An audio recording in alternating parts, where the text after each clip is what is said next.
अत्यंत महत्त्वाची माहिती आहे हे तुम्हाला यायला पाहिजे. हे ज्याला आलं ते गणितामध्ये बऱ्यापैकी पारंगत आहे, ज्याला आलं नाही ते माग आहे. आता याच्यामध्ये कुठलंही गणित म्हटलं की त्या गणितामध्ये अगोदर आपल्याला संख्याने वाचता यायला पाहिजे, ज्याला आपण संख्या वाचन म्हणतो. आणि त्याच्यानंतर असते संख्या लेखन. त्याच्यानंतर काय असते? संख्या लेखन.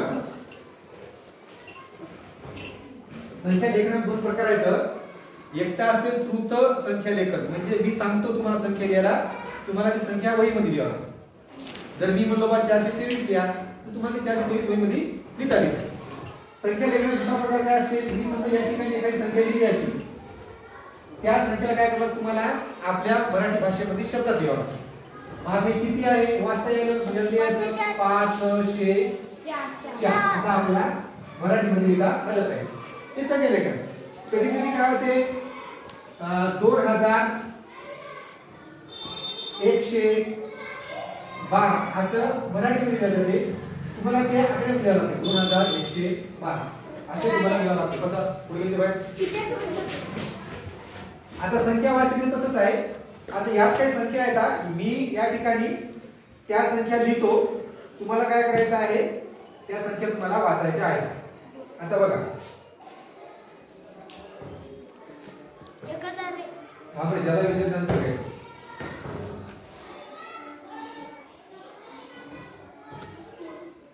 मराठी आणि इंग्रजी मीडियम केली का? मराठी दिली फक्त. आता बघा या ठिकाणी मी 4 संख्या लिहिल्या. आता या संख्या तुम्हाला 5 लिहिल्या. तुम्हाला काय करायचं आहे? या संख्या वहीमध्ये लिहायच्या. पण कशा लिहायच्या? मराठी. कशा लिहायच्या? मराठी. आता यातली ही 4 नंबरची संख्या मला आग्न वाचून दाखवतो. किती होतं आग्न हे? 3522. राईट, शाबास. 2 नंबरची संख्या वेदिका वाचून दाखवते. वेदिका स्टार्ट. 2000 शाबास. मग वाचता एकच नियम फॉलो करायचा. एकक दशक शतक असा. आलं लक्षात? या 4 संख्या नंतर पिरियड समजा लिहून घ्यायच्या आणि घरी गेल्यावर याला मराठीमध्ये लिहायचं. समजलं का तुम्हाला? पुढचा भाग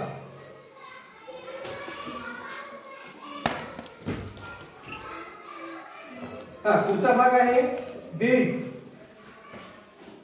बेरीज.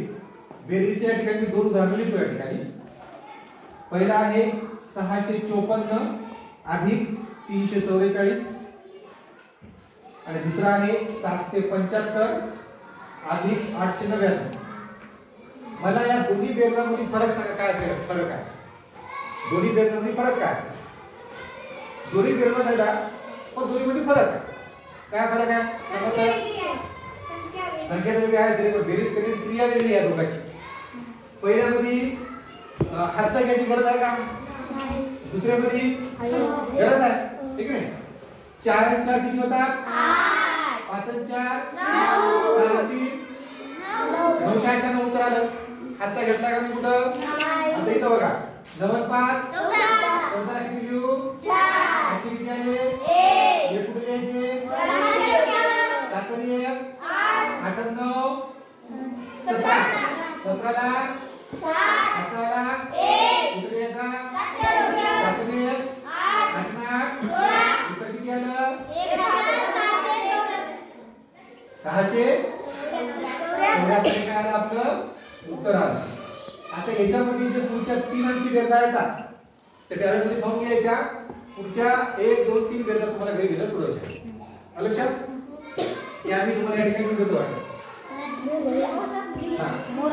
ही आहे 405 अधिक 545 नंतर आहे 668 अधिक 112 नंतर आहे 789 अधिक 111. हे तुम्हाला घरी गेल्या सोडवायचं.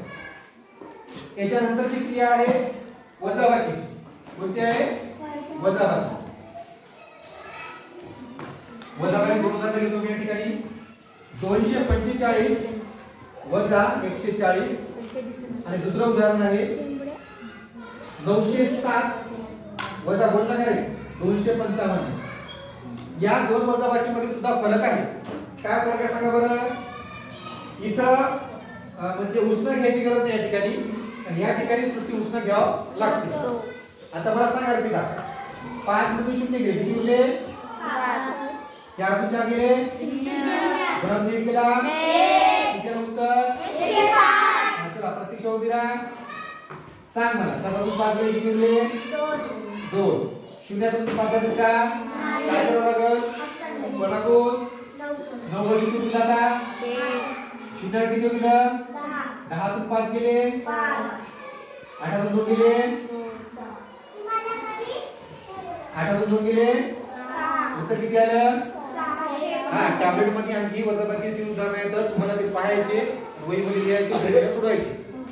त्याच्यानंतर गुणाकाराचे 5 उदाहरणं खाली, ते पण टॅबलेट मध्ये पाहायचे, घरी सोडवायचे.